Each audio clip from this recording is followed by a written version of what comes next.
Hi there, I'm the Mythkeeper. Welcome back to my channel, the best place on the internet for Pathfinder lore and history. If you like this kind of content, be sure to like and subscribe, and if there's anything you'd like to know about in particular, let me know in the comments below, as I do read all the comments.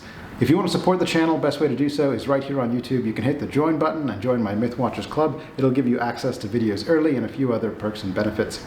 In any case, this week what we're doing is going back to my Guide to the Plane series, which I haven't visited in a little bit, because I figured that was mostly wrapped up, but it just so turns out that recently the Rage of Elements sourcebook for 2nd edition has come out, and they have expanded some of the lore. So what I'm going to do in this video is I'm going to patch some of the planar lore to bring you up to speed with the lore from 2nd edition, and I'm going to talk about the two brand new elemental planes, the plane of wood and the plane of metal. We're going to get into all of that today. Enjoy.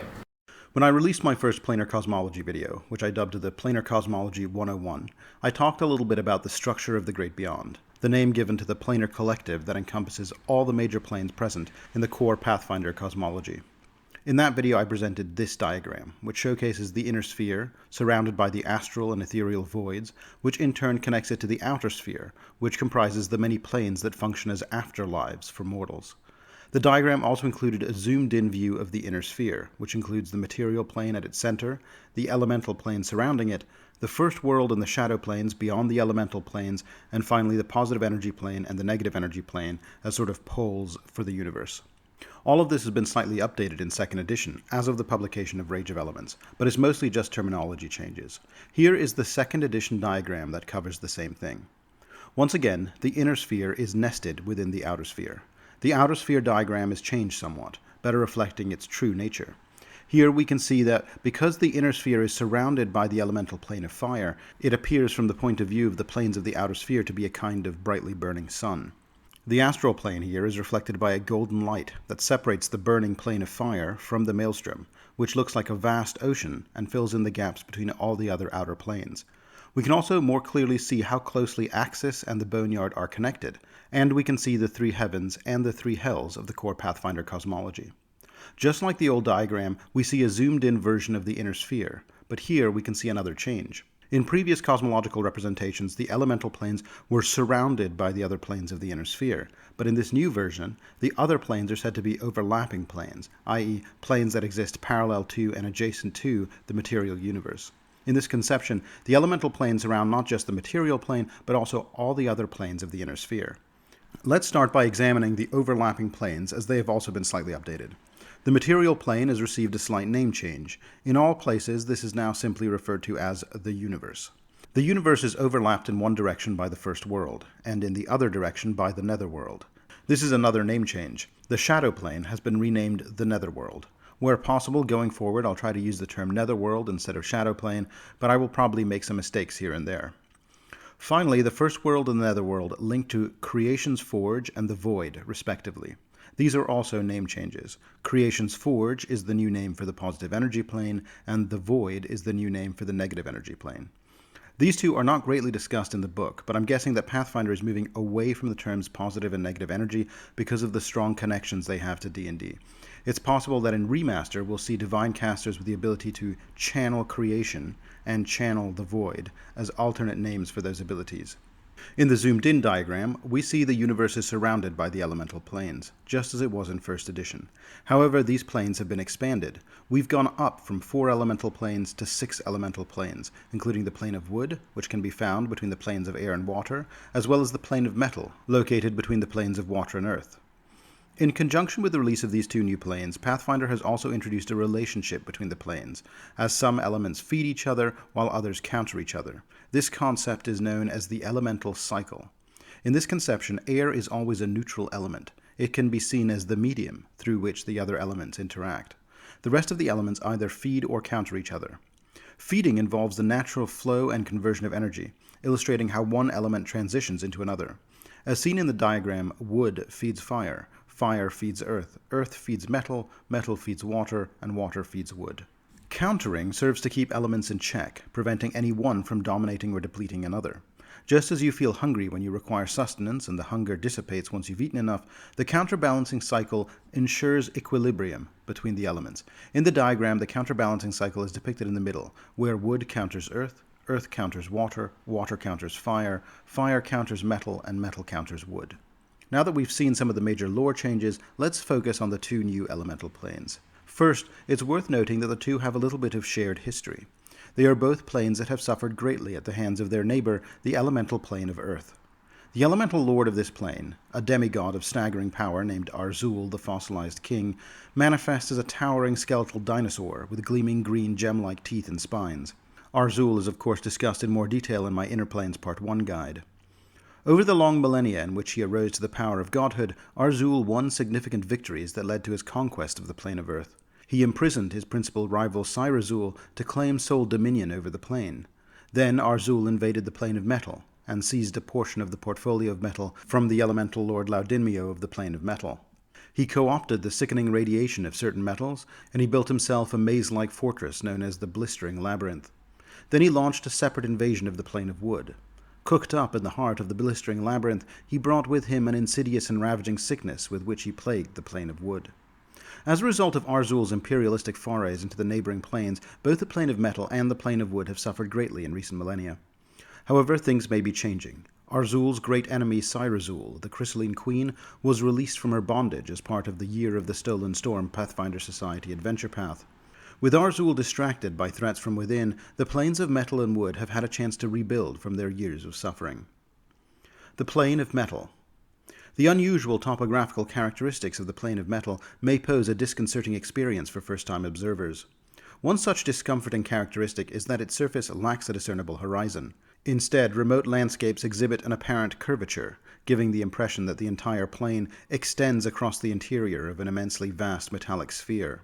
Hovering above the surface, voluminous suspended clouds composed of metallic particulate occupy the skies.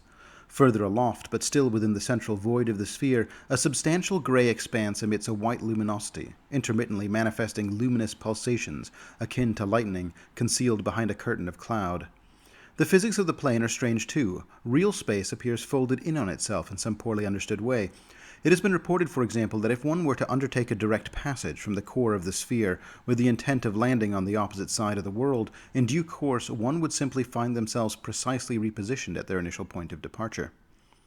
Upon the plane surface, towering monolithic structures composed of assorted metals, many yet uncatalogued by human observers, dot the landscape. Innumerable overlapping magnetic fields dictate the terrain's configuration in a manner analogous to how water influences the contours of terrestrial landscapes. Robust electrical currents traverse convoluted pathways of superconductive metals, extending for considerable distances across desolate expanses, with prodigious bolts of lightning, often spanning hundreds of miles in length, arcing between the remote summits of the loftiest mountain peaks. The discernible scent of ozone in the atmosphere constitutes an experience of power, which suffuses the plane of metal in a perpetually enduring manner. The denizens of the plane of metal. Metal genies and geniekin. Just as it is with all elemental planes, there are elemental genie forms native to the elemental plane of metal. These are called the Zures. These genies exhibit a bold and imposing demeanor, relishing any opportunity to become the center of attention. They are adept at drawing crowds through ostentatious performances, displays of exceptional skill, and recounting tales of their individual triumphs. Notwithstanding their substantial personalities, Zures tend to maintain somewhat distant and cool long-term relationships. They frequently enter into alliances, but seldom cultivate genuine friendships, and establishing the requisite level of trust for deeper connections remains a rare occurrence. The few mortals who have had the opportunity to acquaint themselves with the Zura typically describe them as bombastic but emotionally detached. Zuras favor music over all other arts, but as the plane of metal has only recently begun to connect with the other elemental planes, their preferences are quite unlike those of other genies, or most musicians of the universe, in fact. They value volume, intensity, and discordant combinations of sounds. Lead vocal parts incorporate droning and screaming, often with the chorus providing a melodic counterpoint. The metal music of the Zuras can be quite off-putting to newcomers. In their home dimension, Zuras appear capable of flight. In fact, Zuras cannot truly fly, but can use magnetism to lift their own bodies into the air. As this grows more difficult the higher they go, many Zuras' preferred method of movement isn't walking or flying, but gliding along the smooth surfaces of their home plane, much the way mortals cross ice on skates, with only a thin layer of electromagnetism between them and the ground. The Geniekin of the Zuras, or mortals with a metal bloodline, are known as the Talos. Many Talosi channel their inherent talent for metalwork into professions as tinkerers, miners, or blacksmiths. However, an equal number become merchants or treasure seekers as they find the allure of precious metals particularly strong. Talosi stand out as some of the most urban Geniekin, typically being born in or gravitating towards cities of various sizes, especially those with advanced metalworking or technological industries. They frequently find themselves involved in various stages of technology production, whether it involves mining raw ores from the earth, transforming them into wires and gears, or assembling intricate devices. Despite their long-standing presence on Galarian, albeit in limited numbers, Talosi have only occasionally been recognized as Geniekin. Historical records recount tales of celebrated courtiers and diplomats possessing flawless silver or bronze skin, having sometimes been confused with an Aasimar. The most significant population of Talosi, including those whose true nature is publicly known, reside in Tianxia, where traditions concerning metal as an elemental force have endured for a longer time. For instance, in the ivory port of Goka, the skilled smiths of the family-owned Dragon's Iron Forge employ magnetic techniques passed down from their Zura ancestors in their work. Both genies and geniekin of the plane of metal speak the native language of the plane, Talakan. Talakan is a language composed of a wide array of sounds, encompassing the gentle hum of steel drums, the resonant clang of steel meeting steel, and the sharp notes of clanging bells. Its vocalizations pose a challenge for most individuals who aren't proficient in metal speech, leading many to carry a set of small metal tools to manually produce such unique sounds. Talakan script is characterized by small bubbles, ridges, and holes that are meticulously pressed into metal sheets, allowing for both visual and tactile reading. Talakan texts also often include subtle nuances conveyed through magnetization, which typically can't be noticed by non-metal beings. Capritelics. The plane of metal can often appear capricious and cruel, and the Capritelics embody this to perfection. A huge metal elemental with a head constructed of a floating sphere of rotating discs, a Capritelics is able to swiftly alter their personality with the rapid rotation of these discs, culminating in the formation of a new face. Despite the distinct faces they can exhibit, every Capritelics maintains a cohesive identity, sharing a single memory and a solitary name. Each mood transition that traverses their facial segments represents an immensely amplified facet of their personality, rather than a completely separate individual. These disparities may go unnoticed by most observers, yet a Capritelics can manifest a multitude of mood combinations, typically 64 for those with 4 faces per disc, or 125 for those with 5 faces per disc. However, regardless of how frequently they alter their countenance, Capritelics are well known to be incapable of suppressing their arrogant egos. Living lodestones. This rotating sphere of lustrous dark metal hovers approximately 5 feet above the ground, perpetually enveloped by a swirling maelstrom of smaller metallic objects drawn into its potent magnetic field. This cyclone of metallic items orbiting the sentient lodestone frequently comprises valuables spanning from the humble coins and fragments of precious metals to forgotten weaponry, ornate jewelry, and occasionally even enchanted metal items. The lodestone itself seems oblivious to the worth of these articles, and is just as inclined to hurl a valuable object at an adversary as it is any other item. Mercurials. Some of the most populous denizens of the plane of metal, Mercurials are weird creatures of liquid metal, known for changing their features, chemical composition, and temperaments with equal frequency. Mercurials are quick to offer assistance to extraplanar beings, but their volatile personalities can make them unreliable as allies. Although they can shapeshift at will, it is not easy for them to accurately impersonate other creatures because their skin always retains its shiny metallic appearance. Metal Scamp. The scamps of the elemental plane of metal are not too dissimilar from other such creatures on neighboring planes. The scamp is an updated term for a mephit, which I've discussed elsewhere. Metal scamps are little metal creatures with thin limbs, and skin that is often heavily oxidized as if by years of exposure to the elements. The metal scamps are capricious and destructive, and consider themselves the servants of the force of entropy, taking great pleasure in indiscriminately wrecking things, sometimes even to their own detriment. Of course, this is a generalization, as they are intelligent creatures capable of a broad range of personality and action. One famous scamp is Manganija of Argyris, who is in fact a master architect and helped shape the unique skyline of that city. Metal Wisp. A metal wisp is a rolling sphere of rust particles and sharp metal fragments, all furiously orbiting a liquid metal core that resembles the skull of a mortal creature, usually a humanoid, but an animal and even more fantastical skulls are not uncommon. They don't form attachments as easily as wisps from other elemental planes, which tend to view the metal wisps as slightly too morose. Rust Scarab. These elementals resemble enormous beetles with thick outer shells composed of multiple layers of heavily pockmarked, rusted plates protecting a jagged metallic skeleton. Despite their animalistic appearance, they are quite intelligent creatures. Another interesting note about these creatures is that no rust scarab specimens can be found free of the marks of temporal deterioration, leading to debates among scholars as to whether this state of corrosion is their natural condition, or whether the creatures are all spectacularly ancient, even by the standards of elemental beings. The wonders and marvels of the plane of metal. Argyris, the ringing city. Argyris, the largest settlement on the plane of metal, is the ancestral home of the Zuras. Known as the ringing city due to the constant hammering of skilled smiths, it is situated above a colossal deposit of adamantine. Among the many renowned smiths, the mercurial master smith Alahadak is said to have built weapons that slay gods and artifacts that shape history. Beneath the surface, extensive tunnels and chambers create a subterranean city rivaling the one above. Argyris is a hub of metal craftsmanship, elemental studies, history, philosophy, and magical theory. The city's sculpture gardens and the infamous Alcalodian amphitheater add to its interplanar reputation. The copperwood. In a plane devoid of plant life, the copperwood stands out, a forest of metallic trees with copper trunks and photovoltaic metal leaves. These trees convert light and electromagnetic radiation into electrical currents, which flow through a vast subterranean root structure as a complex network of superconductive metals. The Cauldron of Auramak.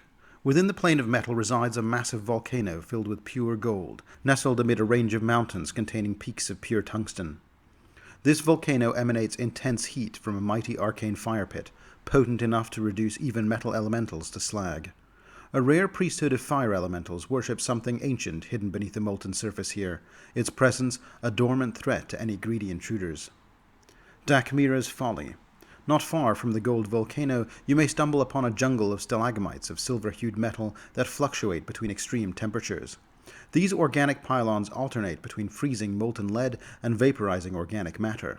Legends persist of hidden treasures and ancient secrets in this precarious place, but it is best left undisturbed. Deserts of Rust.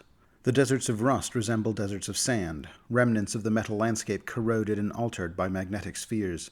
These deserts hide ancient towers, and possibly entire cities, beneath the rusted dunes, with unconfirmed reports of watchers from the depths. Legends attribute the creation of these deserts to the Lady of Rust, a figure known for leaving nothing but dust behind in her wake.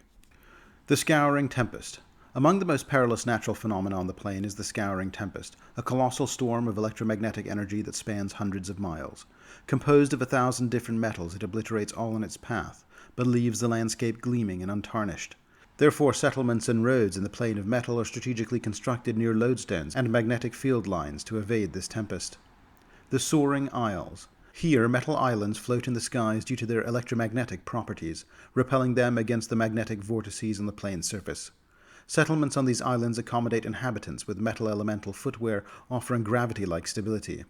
Journeys between these islands occur through metal dirigibles, each hosting a diverse population, from nobles to sky pirates.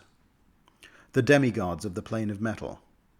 Ferimnestra, the Lady of Rust. Just as every mortal's journey inevitably leads to the grave, the Plane of Metal embarked on a slow decline at its creation eons ago. This inexorable descent into oblivion is overseen by Ferimnestra, known as the Lady of Rust. Her eternal duty is to traverse the plane, consuming its dwindling planar material as it reverts to its basic elements, leaving only dust in her wake. Ferimnestra appears as a colossal many-legged crustacean, cloaked in a layer upon layer of tarnished and rusted metal plates.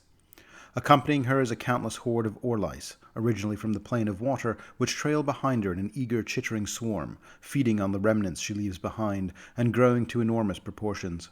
Other denizens of the plane wisely steer clear of her voracious entourage, as Ferimnestra herself is neither cruel nor aggressive, but shows no concern for the safety of those who cross paths with her insatiable followers. The Lady of Rust is a wanderer with no permanent abode, guided by her own divine calling. Many of her worshippers emulate her by embarking on pilgrimages to the plane's furthest reaches, shepherding any ancient ruins they discover on the path towards their oblivion. Laudinmio, the Sovereign of Alchemy.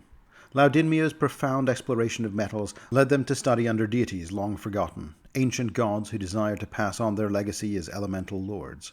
Under their divine tutelage and the pressure to carry the mantle, Laudinmio ascended to the divine rank of an elemental lord.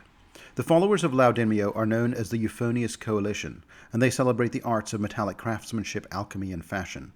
The coalition is known for its eye-catching and expressive members, such as the High Priest Serac.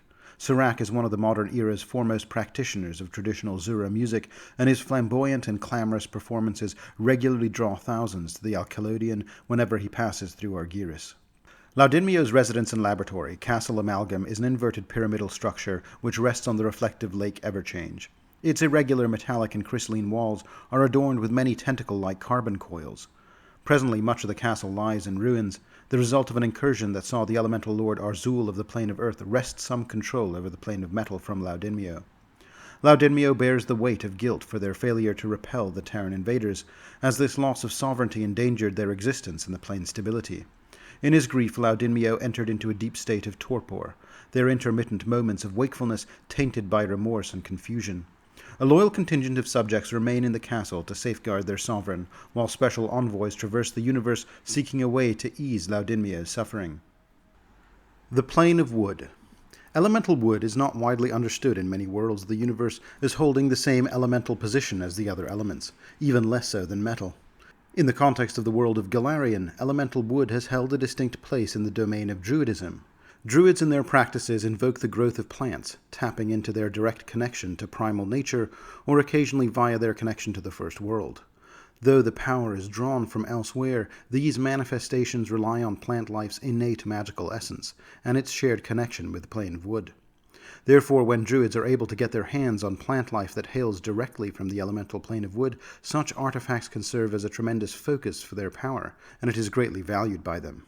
Recovery from Arzul's blight is an ongoing endeavor, with the scourge yet to be completely eradicated. The devastation of the blight has claimed entire towns, cities, and ecosystems since its arrival.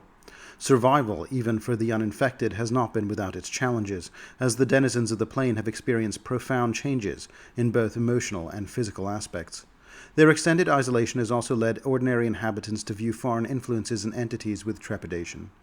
Despite the recent challenges due to Arzul's invasion and the spread of the blight, the plane is certainly not inhospitable. If the plane's inhabitants had truly lost faith in the prospects of interaction with other planes, the pathways would have remained closed indefinitely. In fact, Lady Shumune in particular perceives potential benefits from external assistance and has endeavored to re-establish rudimentary trade agreements with the planes of fire, air, and water. Diplomatic exchanges with other non-elemental planes have begun as well. In time, perhaps the denizens of the plane of wood will overcome the scars of Arzul's invasion and their apprehension towards those from beyond their arboreal realm. Wood genies and geniekin. Just as it is with all the elemental planes, there are genie natives to the elemental plane of wood. The genies of the plane of wood are known as the Kizidars, and they are overbearing lords of their element. Kizidars look like walking trees, averaging 10 to 12 feet tall, with branches twisting to form their arms, faces, and features. A Kizidar can reshape their body to create any wooden object. These master crafters of wood specialize in carpentry and all kinds of wood carving, and they take a particular delight in reshaping the world in their own image, either through creating wooden statues of themselves or by manipulating and controlling the living things around them. Shunning the company of other genies, they prefer to avoid those equal in power and instead surround themselves with circles of sycophants and flatterers. Kizidars roam the multiverse to find mortals they can tempt into joining their palace retinues as servants, entertainers, and valuable sources of new information. The Kizidar Shuyuks are the powerful rulers of the glowing infinity on the plane of wood. They view other genies, including other Kizidars, as subservient to their own greatness, manipulating them as though they were outsiders whenever it helps achieve their goals. Shuyuk diplomats are sent as emissaries from the plane of wood to the material plane, representing the metropolis of Nodalin and Grand Sultana Eshal Muazzam Readil of the glowing infinity, lady of all that grows and decays. Mortals with blood ties to the Kizidar genies are known as the Ardans. Some Ardans embody the vitality and promise of a seedling, teeming with potential for growth. Others, in contrast, exude strength and flexibility akin to the resilient branches and interwoven roots of ancient trees. Alternatively, certain Ardans wield dominion over themes of mortality and decay, akin to decomposing logs ready to nourish and sustain the forthcoming generation. Ardans are dispersed across all major cities and civilizations within the plane of wood, with a substantial population residing in Nodalin, the glowing infinity. The Ardans of Nodalin frequently find that life there is replete with condescension and infantilization by the Kizidars who govern it. Although the Kizidars recognize Ardans as geniekin of their ilk, they regard them as lesser forms of genies. While a few Ardans actively oppose this social hierarchy, cultural influences often convince them that hierarchical structures are inherent to the element of wood. Thus, many simply accept their designated place despite their frustrations. Following the establishment of the new city of Shodokar, many planar Ardans migrated there with the hope of using the growing number of portals that provide access to the planes beyond. These portals allowed Ardans to explore the wider multiverse and gain insight into their long-lost mortal heritage. They eagerly welcome visitors and take pleasure in showcasing the splendor and marvels of their home plane. Some Ardans have even relocated the material plane, serving as invaluable mentors to nascent Ardans who are just beginning to discover their elemental potential across the realm of Galarian. Some Ardans are also born in the First World, the children of dryads who take mortal lovers. These Ardans have little contact with other mortals and think of themselves as possessing a Fae rather than an elemental bloodline. In truth, these two people are intimately connected. Nightwood Guardian. The Nightwoods are a part of the plane of wood that is permanently bathed in darkness due to an absence of fluorescent plants. Here, the flora and fauna require darkness, not light, to thrive. Troll-like creatures known as the Nightwood Guardians patrol these woods to ensure they remain in perpetual shadow. Considering themselves righteous protectors, they care little for the excuses of trespassers. The Guardians absolutely loathe the light, though it doesn't harm them as it does some other varieties of creatures. Though discomforted by the light, a Nightwood Guardian's fear of it quickly turns to wrath, making it a force of fury who seeks to drive out any intruders daring to bring the light with them. Painted Stags. At a distance, painted stags appear constructed in the general shape of a male deer, their flanks and antlers decorated with unique, colorful patterns.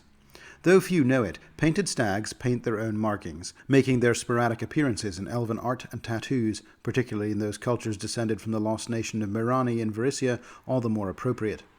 Many modern depictions, however, erroneously portray them as benevolent protectors of the forest. Only Darkland's tattoo cultures consistently depict them as the relentless predators they truly are. Their cloven hardwood hooves can crush bones, and their antlers snap together in a deadly vice. Their ability to fuse with wood allows them to navigate the latticed trees of their home plane with ease, all the better to chase down prey to their inevitable death. Rowan Trees. Rowan trees have a long association with protection, so the elemental lord Shumune accordingly chose the rowan as the base for the powerful guardian twins. Their weapons and protective masks are grown separately from younger saplings, fed with mineral-rich magic that makes their wood as strong and sharp as steel. Despite their awkward appearance, rowan twins are among the most powerful elementals on the plane of wood, specially crafted to patrol a wide range of wilderness and maintain the plane's carefully constructed order. Despite having two heads and torsos, each twins of rowan is a singular creature. Like all wood elementals, their true consciousness is not in their heads, but in the roots, and their true body is the trunk of the tree, not the extended limbs.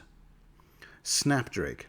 Skilled Kizidar mages and gardeners handcraft these lovely creatures as much for their Shuyuk's aesthetic pleasure as for their protection. Creating a snapdrake requires first painstakingly constructing a frame of living wood in the shape of a drake, before weaving thousands of colorful snapdragon flowers into intricate patterns to form its body and scales. Once complete, snapdrakes often serve Kizidars as a combination of guards, pets, and decorations for as long as they are well fed. Wood Scamp. A wood scamp's veiny bat-like wings mimic the lamina and venules of a leaf. This, along with their stout green torsos and limbs, enables them to easily blend into the branches of a living tree. They're unusually social for scamps and prefer to work in groups when possible.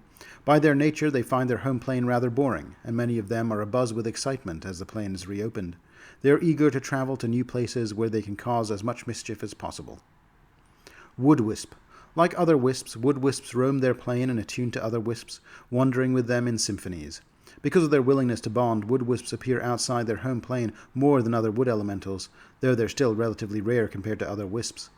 Wood wisps resemble coconuts trailed by a thick nest of branches that cover and conceal even deeper webs of thorny vines.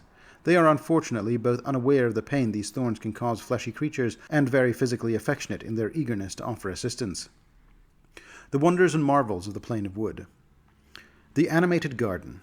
Within the confines of a residence, the carved lady, in a rare gesture, has permitted public access to a location known as the Animated Garden. Aspiring sculptors and artists specializing in mimicry hold aspirations of gaining entry to this esteemed enclave. Annually, one deserving candidate is chosen from among those who have resided on their plane for a decade or more. This fortunate individual gains access to the plane's most superior carpentry materials and associated craft tools. On her birthday, Lady Shumune makes a customary visit to the garden, an occasion in which she imparts life to a creature of her choosing. Many of her animated exhalations have subsequently evolved into entirely new species native to the plane. The Crypts of the Tuber Lords. The interconnected labyrinthine caverns known as the Crypts of the Tuber Lords once served as the dominion of 6 ruling Tuber Lords. These caverns in reality comprise the hollow recesses within a remarkably dense root system. Regrettably, despite the Tuber Lords' desperate measures to seal the entrances to their subterranean realm, the encroaching scourge of Arzul's blight eventually reached their territories and inhabitants. Historically known for their insatiable greed and gluttony, it is presumed that substantial wealth remains buried beneath, although access is obstructed by blighted residents who vigilantly guard the tunnels on behalf of their departed rulers. The Forest of Faces. The Forest of Faces is renowned for harboring some of the most ancient cypress trees on the plane of wood. However, as one delves further into its depths, the tree bark increasingly assumes the semblance of human faces while displaying a spectrum of emotions, grimaces, moans, and smiles. Certain cypresses feature singular, imposing visages, while others bear countless countenances etched on their trunks. These faces, though inanimate, exhibit an eerie mobility as they traverse the bark around the tree's trunks, seemingly following intruders with their perpetual gaze. A peculiar compulsion lures many who approach the forest, yet with each face they pass, their trepidation and dread mount. None who have ventured to the heart of the forest have returned unscathed, and those who do emerge are so profoundly transformed that their metamorphosis defies accurate description in written accounts. The Colobo Rainforest. Inhabitants of the plane of wood rely predominantly on essential elements such as water, air, and light for sustenance, with only a small herbivorous faction necessitating the consumption of plant matter for energy. Consequently, the majority of the plane's agricultural activities are devoted to the production of non-food resources. Much of this industry is concentrated in the expansive Colobo region, a primary source of the valuable Colobo oil, a thick sap renowned for its potential to provide a measure of protection against Arzul's blight, though it does not constitute a cure. Nodalin, the Glowing Infinity. Nodalin, the largest urban center on the plane of wood, is considered by many to rival metropolises such as Absalom, with perhaps only Axis surpassing it in scale. This sprawling metropolis, composed of a network of interconnected cities, is ingeniously constructed within the trunk and branches of a singular Jemjuri tree. Each of these branch-based cities is recognized for its specialized focus, whether it be the fine arts, animal husbandry, or other pursuits. Nodalin boasts a sophisticated clockwork infrastructure that facilitates transportation throughout the city, with a system of lifts, trams, and gondolas. Exploring every sector of Nodalin, especially when including its root nodule communities, is a task that would likely require more than a single human lifetime. The city's high population density naturally gives rise to conflicts. To mitigate these tensions, Elemental Lord Verilorn established the Pollards, a group tasked with negotiating peace agreements and overseeing duels within the city. Nodalin's Pith district, centrally situated within the metropolis, is the site of the renowned Terrakeltist Library, which stands as the plane's most comprehensive repository of knowledge. Transactions in this library occur on a unique principle. Knowledge is exchanged without the use of currency or favors. Sharing one's own knowledge with a scribe of the library yields knowledge of corresponding quantity in return. As this exchange is one of equivalence, the more profound the secret or the more forbidden the topic, the greater the knowledge that can be sought within the library's tomes. Shodokar. Founded within the hollows of the dormant volcanic candlenut tree, the burgeoning city of Shodokar now serves as a vital nexus, boasting one of the most frequently used portals connecting the plane of wood to other planes. In recent time, the city has witnessed significant expansion and transformation, emerging as a central hub for commerce, information exchange, and entertainment. The Gladiator Arena, where one-on-one duels are fervently contested, has particularly captivated the interest of adventurers. These contests, illuminated by the incendiary candle nuts produced by the dormant tree, are renowned for their nighttime spectacles, and participation is open to all, ensuring a constant influx of spectators. The Demigods of the Plane of Wood. Shimune, the Carved Lady of Mimicry. Shimune distinguishes herself as one of the elemental lords who hails not from the plane over which she presides. Prior to the arrival of the Carved Lady on the plane of wood, it existed as an expanse of diverse and cultivated forests, stretching endlessly as far as the eye could see, yet pervaded by an eerie stillness. The plane was characterized by a scarcity of creatures, and aside from the rustling of leaves in the breeze, there was minimal discernible movement here at all. It was Shimune who arrived to establish the renowned Court of Transcendence among the Kizidars. In the sanctuary of her grotto, she undertook the extraordinary task of instructing flowers and leaves to mimic the behaviors of praying mantises, bees, and moths. Subsequently, her creative efforts gave rise to herds of wooden deer, cranes, bats, and an array of other creatures, each meticulously carved and finely polished. To these beings, Shimune not only imparted the fundamental blueprints for their respective species, but also instilled within them the instinct to craft and carve their own progeny. This was the genesis of a transformation within the plane of wood, as it gradually began to teem with life, often exhibiting a striking resemblance to creatures from realms far beyond its own boundaries. There exist certain legends positing that Shimune herself was a construct originally, and that she acquired sentience somehow.